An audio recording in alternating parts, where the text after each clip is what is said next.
بیربل کی اسلامی دانائی انصاف کا انوکھا فیصلہ ایک مرتبہ کا ذکر ہے کہ ایک مسلمان بادشاہ سلیم الدین اپنی رعایا میں بہت مشہور تھا۔ وہ عادل، نرم دل اور علم دوست تھا۔ اس کے دربار میں ایک نہایت ذہین مشیر تھا جس کا نام بیربل خان تھا۔ بیربل خان دانا، نرم گو اور انصاف پسند شخص تھا۔ بادشاہ اکثر اس سے اہم فیصلے مشورے سے کیا کرتا۔ ایک دن دو کسان بادشاہ کے دربار میں حاضر ہوئے۔ دونوں کا دعویٰ تھا کہ ایک خوبصورت اونٹنی ان میں سے ایک کی ہے۔ پہلا کسان بولا، حضور، یہ اونٹنی میری ہے۔ میں نے اسے بچپن سے پالا ہے، اس کے کھانے پینے کا خیال رکھا ہے۔ دوسرے شخص نے جھوٹ بول کر اس پر قبضہ کر لیا ہے۔ دوسرا کسان فوراً بولا، نہیں حضور، یہ اونٹنی میری ہے۔ میں نے اسے خرید کر پالا ہے۔ یہ پہلے شخص کی بات جھوٹ ہے۔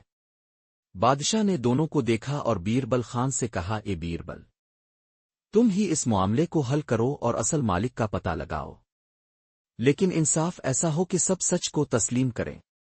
بیربل خان نے سر جھکایا اور کہا، حضور، مجھے ایک دن کی مہلت دیجیے، میں کل فیصلہ سنا دوں گا۔ اگلے دن بیربل نے دونوں کسانوں کو پھر دربار میں بلوایا۔ اس نے حکم دیا کہ اونٹنی کو دربار میں لایا جائے اور اس کے ارد گرد کچھ چارہ ڈال دیا جائے۔ بیربل نے پہلے کسان سے کہا، تم پیچھے جا کر درخت کے نیچے کھڑے ہو جاؤ۔ پھر اس نے دوسرے کسان سے کہا، تم بھی الفادیر چلے جاؤ اور دونوں اونٹنی کو آواز دو۔ جس کی طرف اونٹنی جائے گی وہی اصل مالک ہوگا۔ دونوں کسانوں نے باری باری اونٹنی کو آواز دی، لیکن اونٹنی کسی کی طرف نہ گئی۔ پھر بیربل نے حکم دیا کہ دونوں اپنی اپنی جگہ کھڑے رہیں، مگر اس بار خاموش رہیں۔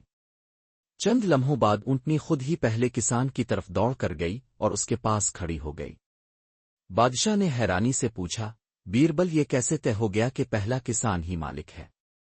بیربل نے مسکرا کر کہا، حضور، یہ اونٹنی پہلے کسان کے پاس بچپن سے تھی۔ جانور دل کی آواز سنتے ہیں۔ یہ اس کی خوشبو، آواز اور موجودگی سے واقف تھی۔ دوسرا شخص جھوٹ بول رہا تھا۔ بادشاہ بہت خوش ہوا اور کہا، بیربل، تم نے نہ صرف انصاف کیا بلکہ حکمت سے سچائی کو سب کے سامنے لایا۔